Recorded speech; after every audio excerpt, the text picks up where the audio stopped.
خواتین کی چند عادتیں ہیں جو خاوند کے لیے پریشان کرتی ہے. ایک تو بے وقت مطالبہ. بے وقت مطالبہ.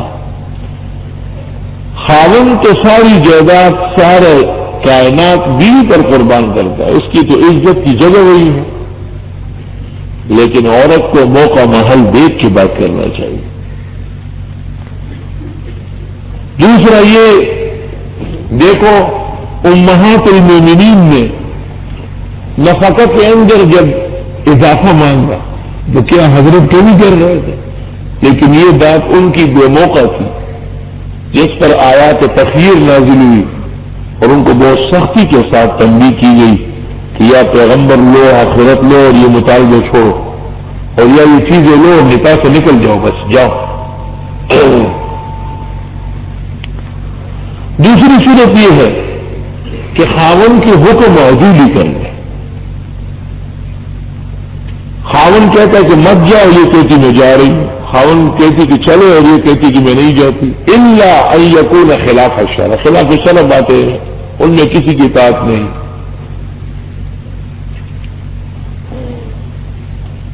یہ دو خصلتیں عورتوں کی ایسی ہے کہ جس کی وجہ سے غیرتی خاوند بے رخ ہو سکتا ہے.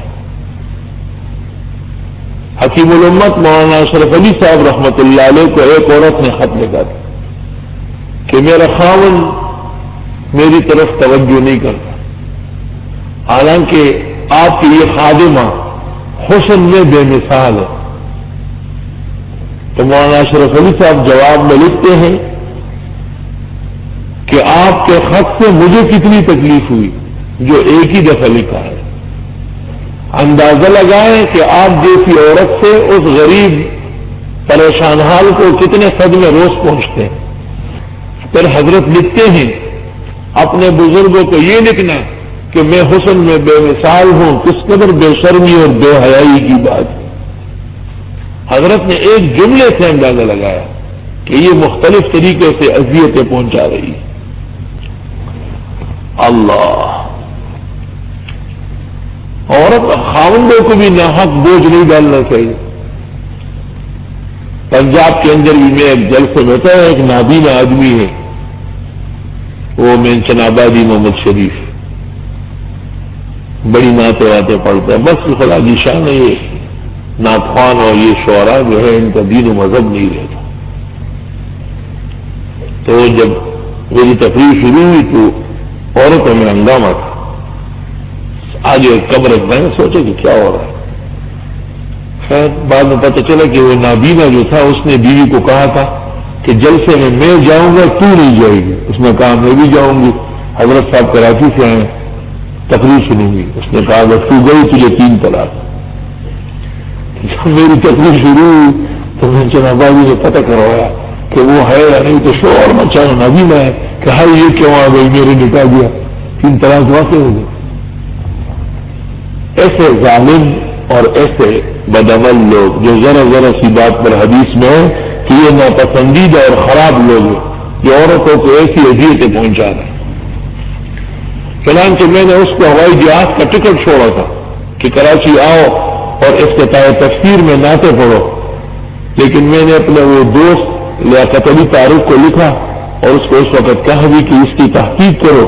اگر اس نے 3 طلاق دی ہے اور پھر بیوی کو رکھا ہے تو یہ تو زانی محض ہے، لہذا اس کی نعتیں سننا اور سنانا حرام ناجائز. خبردار کی کراچی آئے ورنہ یہاں پلر سے باندھ لیں گے اس کو. چند سال پہلے ایک بہت بڑی نیشنل ریفائنری کا ایک افسر یہاں داخل ہوا اور مجھے درخواست کے ساتھ یہ کہا کہ میں تیرے سے لاوبالی آدمی ہوں، ادب ودب کسی کا نہیں کروں گا. میں نے کہا دین کو تو کرے گا. کہا ہاں. میں نے کہا بس وہی کافی ہے، میں نے آپ سے کیا لینا دینا، کہیں دیکھو کون ہو. لیکن میں نے اس کو کہا کہ ایک بات بتاتا ہوں کہ جب تم قرآن پڑھ لو گے تو پھر تماشا دے گا. اب وہ ہر مہینے ملنے آتے ہیں، ہزاروں قطار روتا ہے کہ مجھے معاف کر دے، میں نے کیسی غلط بات کہی. قرآن پاک نے ایسا اس کو آداب کے اندر دبو دیا بالکل. تو جو عورتیں پردہ نہیں لے سکتی ہے یا ان کو بہت تکلیف ہے کیونکہ وہ تو آزاد عادت ہو گئی نا، وہ انتظار کرے اور پورے قرآن میں شرکت کرے. پھر وہ قرآن کا زور دے کے ذرا، اگر یہ مسئلہ قرآن کا ہے تو قرآن بنوائے گا، اور اگر قرآن کا نہیں ہے تو ہمارے مسئلے ماننا کوئی ضروری نہیں ہے. شرع صدر ہو تو ٹھیک ہے ورنہ رہنے دو اس کو. وَيَسْتَفْتُونَكَ فِي النِّسَاءِ یہ فتویٰ مانگتے ہیں آپ سے عورتوں کے بارے میں. قُلِ اللَّهُ يُفْتِيكُمْ فِيهِنَّ آپ فرمائیے اللہ فتویٰ دے رہے تم کو ان کے بارے میں. جب عورتوں نے استفتاء کیا اور عورتوں کو ضرورت تھی تو اللہ نے خود فتویٰ دیا. وَمَا يُتْلَىٰ عَلَيْكُمْ فِي الْكِتَابِ اور وہ جو پڑھا جاتا ہے تم پر کتاب میں. فِي يَتَامَى النِّسَاءِ اللَّاتِي وہ یتیم عورتیں لَا تُؤْتُونَهُنَّ مَا كُتِبَ لَهُنَّ کہ تم دینا نہیں چاہتے ان کو وہ جو فرض ہوا ان کے لیے یعنی مہر نہیں دے رہے.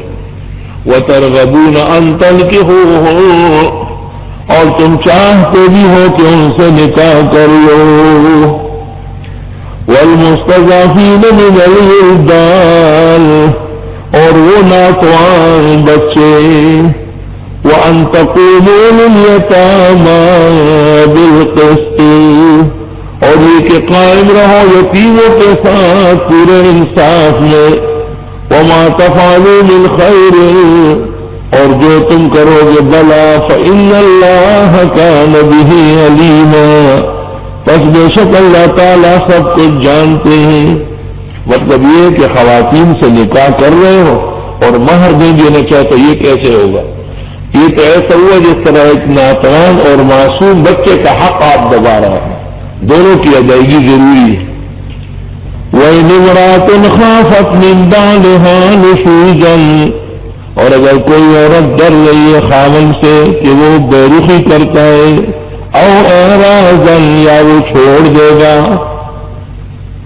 اللہ نشوز لکھا ہے ان یتجافا عنہا کہ اس کے ساتھ ہم بستری نہیں کرتا.